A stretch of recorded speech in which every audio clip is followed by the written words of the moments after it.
Hello everyone and welcome back. I am as always Inquisitor Aura, and this is How to Roleplay in World of Warcraft, and this week we are going to be taking a look at the Worgen and Gilnean Druids. On Azeroth, there are already a very limited number of races that possess the ability to learn or have access to druidic magic: Tauren, Night Elves, Trolls, and Worgen. Of these four races, the Worgen have the most unique connection to nature magic and the druidic path. Native Gilneans discovered the secrets of druidism long before they rejoined the ranks of the Alliance during the Cataclysm, and the Worgen owe their continued sanity to the Cenarian Circle, though this relationship is much more complicated. After all, if it weren't for the Druids to begin with, there would be no Worgen at all. Please note that this video is working off of the standard Gilnean roleplay type, that the person is from Gilneas regardless of affliction, and it will be focused more around those Gilnean druids who are afflicted, but I will also cover non-afflicted Gilneans in this video as well. Non-Gilnean human druids and non-Gilnean Worgen of all kinds will be covered in a separate video. Before the Greymane Wall was broken and the Gilneans rejoined the Alliance, they had druids, but they called them Harvest Witches. While this may have been a close cousin to druidism as we know it, it wasn't exactly Cenarian Circle druidism, which is the Azerothian standard version. Think of it more like hedge wizardry. People who, through a combination of connection with the necessary powers, traditions, and sheer luck, have managed to stumble onto some of the secrets of nature magic. The Harvest Witches of Gilneas are individuals who developed and passed on a symbiosis with nature shaped by their culture and the circumstances they found themselves in.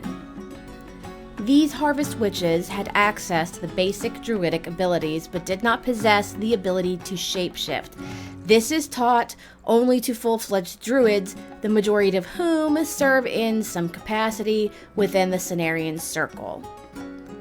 Although there is some in-game conversation between Gen Greymane and the Night Elves that indicate a few Gilnean druids had in fact managed to figure it out, but these would have been very few and far between. And while a minor detail, it's also important to note that most Harvest Witches were in fact female. There were males who became Harvest Witches, but most were women who lived on the outskirts of Gilnean towns and villages and served the people as healers and sages who were often called to help farmers improve and revitalize their crops. The Harvest Witch played a very important role in Gilnean society, especially after the wall was closed. While the Gilneans as a whole favored technology, it was the Harvest Witches who kept the isolationist human kingdom fed and healthy. With no way or desire to import or export anything, keeping crops and livestock viable was hugely important to the safety, security, and well-being of the entire kingdom. To illustrate the importance of Harvest Witches to post-wall Gilnean society, you have to remember that the Gilneans closed the gates and sealed themselves off. And when I say sealed themselves off, I mean they went completely isolationist.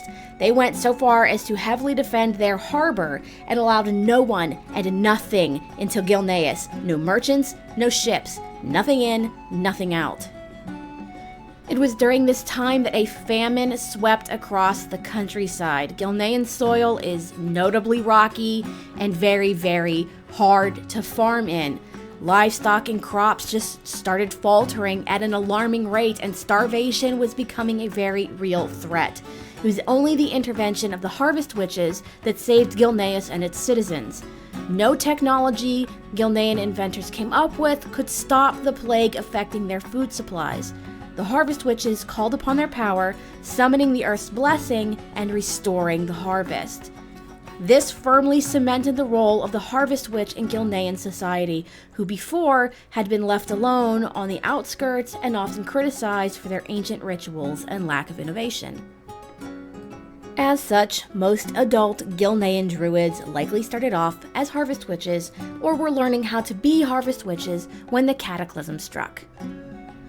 Another important thing to understand about Gilnean druids, specifically Worgen druids, is your very unique connection to the very heart of druidism, and that is shapeshifting. As many of you know, druidism relies on, in most cases, the ability to assume the form of another creature. We all know and recognize these forms. Each form is central to a specific druidic order within the Cenarian Circle, and each form is tied to either an ancient or some other deity or idea. But why is this important? Well, that's actually kind of simple. The Worgen curse is rooted in an ancient druid form, pack form, that is tied to the ancient known as Goldrin and an abandoned druidic order known as the Druids of the Pack. Back during the War of the Ancients and immediately thereafter, druids began heavily experimenting with a variety of shape-shifting forms. Some druids wished to channel the ferocity of Goldrin, and soon they discovered how to transform themselves into a wolf-like form. This form had some potent side effects, however. It was nearly uncontrollable, and most of the druids of the pack often fell prey to its tendency towards swift violence. As such, use of this form was banned by Malfurion Stormrage shortly after the formation of the Cenarian Circle. However, this did not prevent them from trying to find a way to stabilize the transformations and rein in the uncontrollable rage of pack form. Pack form could be incredibly useful if its rage could be kept in check. R'hllor Fangfire, a druid, and Belisra Starbreeze, a priestess, created the now infamous Scythe of Elune using one of Goldrin's fangs and her Staff of Elune. This artifact was meant to temper pack form's rage with the grace of Elune, but it didn't work. Instead, it transformed the dangerous form into a curse that was rapidly passed through claw and bite.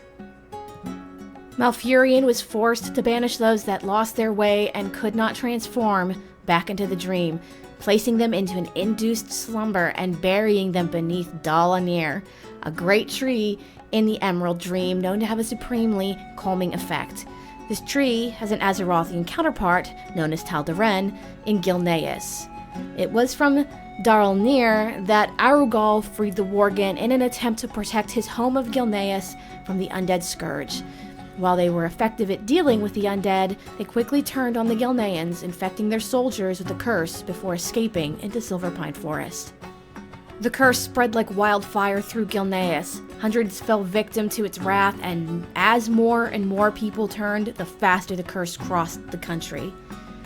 Here's where the character experience starts. The Worgen starting area picks up from here, illustrating the devastation wrought by Arugal's unwitting mistake. While the Gilneans eventually found a drug that would stabilize the transformation for a time, it was the Night Elves, led by Belisra Starbreeze, who managed to find a way to save the Gilneans from a rage-fueled demise.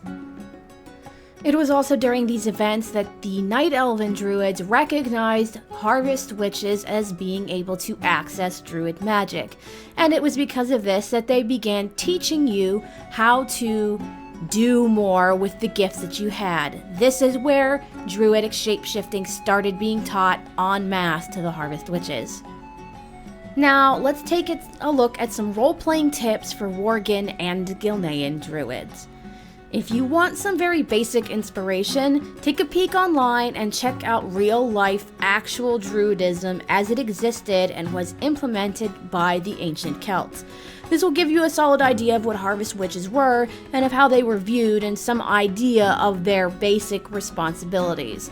The crew at Blizzard took a lot from industrial Victorian England and this really ancient sort of magic to kind of build Gilneas. So these are the things you should be looking back to play Gilneans as well as Druids. Worgen Druids are the model of the dual nature of most Worgen. There is a delicate balance between the human intellect and the wolf's instinct. Druids, being who seek to maintain balance of nature, understand this need to ensure that the cycle of life continues on, neither life nor death holding too much sway. Worgen Druids, therefore, seem to have this innate skill at recognizing and maintaining this balance. Having to remain vigilant about the give and take of simply being Worgen, the ebb and flow of the Druids strive to maintain seems to come naturally to them. Unlike other druids, however, most Worgen tend towards the fierce. Make no mistake, there are some fierce, fighty druids amongst the Cenarian Circle. Roll Bearmantle, Thistly Crow, and Zentabra are all excellent examples of this, but you are Worgen and Gilnean. The Gilneans are known for their independence and their willingness to fight for it, and the Worgen are fierce by nature. The wolf is a part of you no matter what. Goldrin's ferocity flows through your veins, and combined with the Gilnean fighting spirit, this makes Worgen druids particularly combative. However, they do recognize when they should fight and when they should plan and consider. Being both Gilnean and druids tempers that fighting spirit with wisdom and intelligence. But one thing is for certain, Worgen druids are still Gilnean, and here is where things get interesting. Unlike the Night Elves, who are much longer lived, the Worgen don't think as much about the future outside of retaking Gilneas. They don't really care about the elves' deeper philosophical beliefs about druidism and its purpose, nor are they so eager to embrace the responsibility for caring for the entire world. If faced with a decision, Worgen druids will often find themselves asking, what is this going to do for me? Or perhaps, more importantly, what is this going to do for Gilneas? 9 times out of 10, if it affects Gilneas, that is what will drive the decision. This ties in well with their wolfish selves. The pack comes first. While the elves take protecting Azeroth very, very seriously. If a natural disaster crops up, the Worgen druids might help, or they might not help. It's all a matter of their perspective. It's not a matter of not wanting to help, it's a matter of patriotism and pride. And those two things are two of the defining Gilnean characteristics. In the end, Worgen druids are still Gilnean, and that is almost always going to come first. Worgen druids come from humble roots, men and women responsible for healing the land and maintaining Gilneas' food supplies. The introduction of the Night Elves and the Cenarian Circle has expanded the Harvest Witch's knowledge, turning them into full-fledged druids. But while most of this Cenarian Circle is focused on Azeroth as a whole, Worgen druids are more focused on the here and now, and always have a thought for homeland and family first. Well, that is going to be it from me for this week. Thank you guys so much for watching. Remember, if you like what you see and you want to see more, make sure you hit that like button. Don't forget to comment below, and don't forget to subscribe. I also have a Patreon. The link is in the description box below, as well as up in my channel header art. So if you want to help me improve my video quality, make sure you stop on by and donate. Remember, your donations go directly to things to improve the quality of my videos and may lead to more videos per week. Anyways, guys, thank you again so much for watching. Have a great week, have a great weekend, and I will see you again in Azeroth.